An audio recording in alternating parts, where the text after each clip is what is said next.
हदीस नबवी सल्लल्लाहु अलैहि वसल्लम।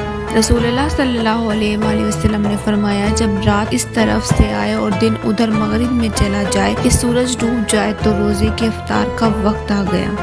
एक और हदीस नबवी सल्लल्लाहु अलैहि वसल्लम में इरशाद है, रसूलुल्लाह सल्लल्लाहु अलैहि वसल्लम ने फरमाया, मेरी उम्मत के लोगों में उस वक्त तक खैर बाकी रहेगी जब तक वो इफ्तार में जल्दी करते रहेंगे।